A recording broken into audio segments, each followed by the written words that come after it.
For our interview this month, I went down to southwest Hertfordshire and spoke to the prospective parliamentary candidate for that constituency, David Gauke, better known of course to most of us as the Financial Secretary to the Treasury.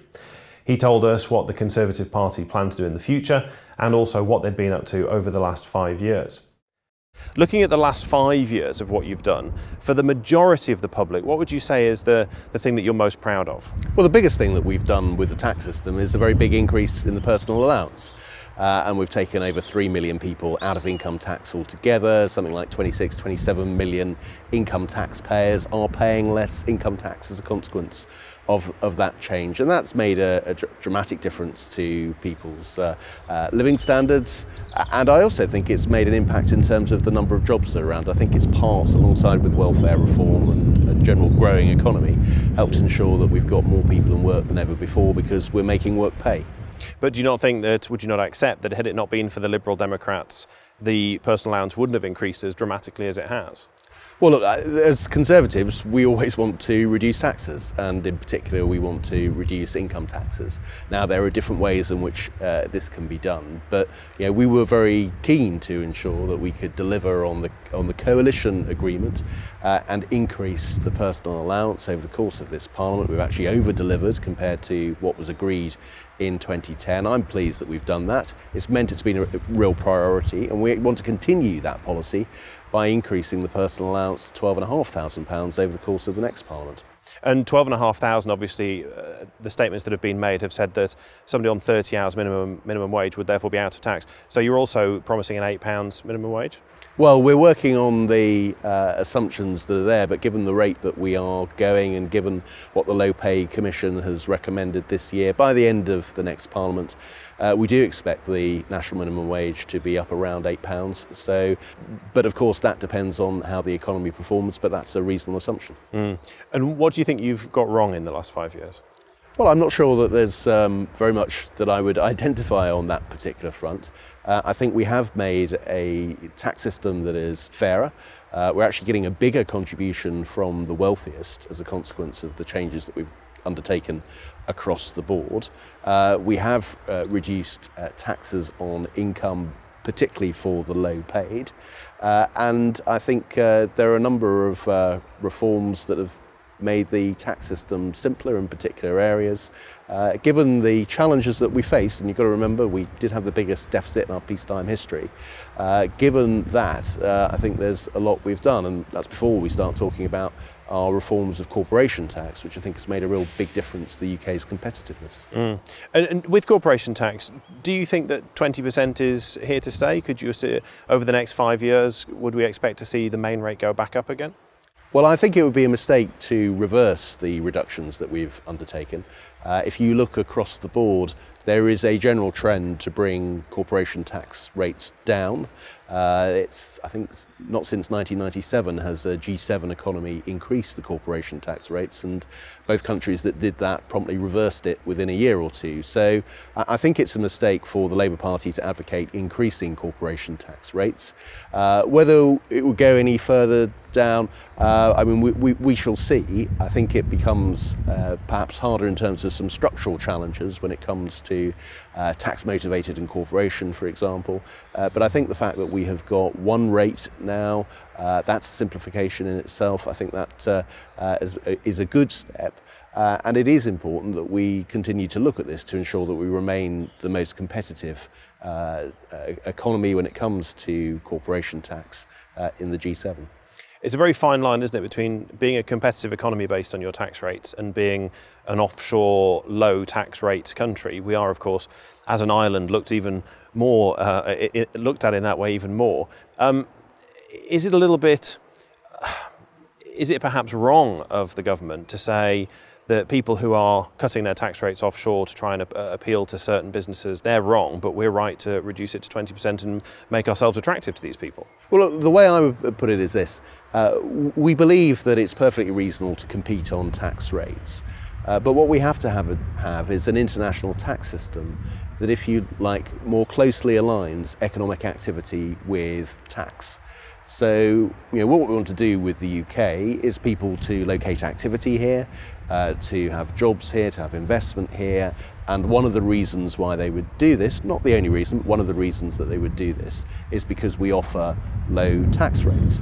Now, I think that's very different from circumstances where a company is not actually performing any great activity in a particular jurisdiction, but it's just wanting to take advantage of the international tax system and have a very low rate. That's not what we're about. What we're about is substance and tax, and I think we've got a good story to tell on both of those fronts. Obviously, your goal is to have a Conservative majority and therefore not need to worry about coalition politics. If we work on the basis that doesn't happen, then which of the various coalition partners, when they talk about their tax policies, which of them do you think, yeah, I can see how that would work and that would improve what we're offering? Well, I think my role is to try to persuade people to vote Conservative on the 7th of May and to ensure that there is a Conservative majority rather than speculating on what would happen if we're unsuccessful. If we hold all the seats we currently have, we only need to win 23 more seats for an overall majority. That seems to me to be winnable. I think that's achievable, and so my focus is on that rather than getting into any coalition or other type of negotiation with other parties. We're setting out a clear plan for the country, and we hope that the country will vote for it in May. Okay, looking at the battle lines then that have been drawn up as far as tax are concerned, there seem to be 2 or 3 main points. Non-dom is one of them. If I was a non-dom, I'm an Australian with Maltese companies who's based in the UK, I would probably be quite happy with the Conservative government, wouldn't I? Because you'll leave well alone. Well, look, what we've done in government is we've increased the levy. The levy, of course, an idea of George Osborne's. The Labour government didn't bring that in at all until he proposed that in 2007. We've significantly increased that. We believe that that's been the best way of addressing the issue of non-doms so far. But we've also been very clear. We intend to raise something like £5 billion from tax avoidance, tax evasion and aggressive tax planning, and that may very well involve looking at non-doms, and we do want to address any abuses in there. I think the important thing is that this is a very complicated area, and that the way to do that is a proper considered way rather than a somewhat sort of piecemeal or haphazard approach to doing it, because it is right that we strike the right balance between ensuring the UK is competitive and that but also making sure that we have a fair tax system. As Ed Balls has said, if you try to abolish the non-dom status altogether, it'll end up costing the country money. That's money that would have to be found from hard-working British taxpayers, and I don't want to be making that demand unnecessarily. But would you accept that if somebody's been here for 17 out of the last 20 years, arguing that they're really from somewhere else is starting to wear a little bit thin? Well, I'd make the point that we've addressed that to a large extent by increasing the fees, and such people are now having to pay £90,000 a year. But we're certainly not ruling out returning to this issue in terms of wanting to deal with any abuses in the system. As I say, we've used a particular method. I think that's a perfectly reasonable way of addressing it, but we would clearly in a future Parliament want to make sure that any abuses are dealt with. And in terms of the other big talking point, inheritance tax, there are as many people who can explain why it's the best thing in the world as the people who can explain it's the worst thing in the world. I understand, I think you personally, or certainly as part of the Treasury team, have done some research into increasing that threshold after the election. Where are we on that? Well, what we've set out is a Conservative government would bring in a new allowance for inheritance tax for somebody's principal residence. That's £175,000. Add that to the £325,000 nil rate band, then take into account that that is transferable to the surviving spouse. It does mean that a married couple or civil partners could have up to £1 million threshold, so essentially that the family home can be passed on tax-free. I think there is a real concern about inheritance tax in terms of there is a place for it for the wealthiest of households, but at the moment it's around about 6% of estates pay inheritance tax. If we don't take action, that number will increase to nearly 12% by the end of the next Parliament. Is there not an argument for just exempting residential property altogether, or even getting rid of inheritance tax altogether? Well, I think there are significant costs if you got rid of it altogether. I do think it has a role to play with the wealthiest of households, and if you exempted properties altogether. Again, many very significant wealthy estates would be able to benefit from that. So I think this is targeted at the area where I think there is public concern about inheritance tax, which is that people with relatively modest properties are finding themselves having to worry about inheritance tax in a way that maybe they wouldn't previously have done.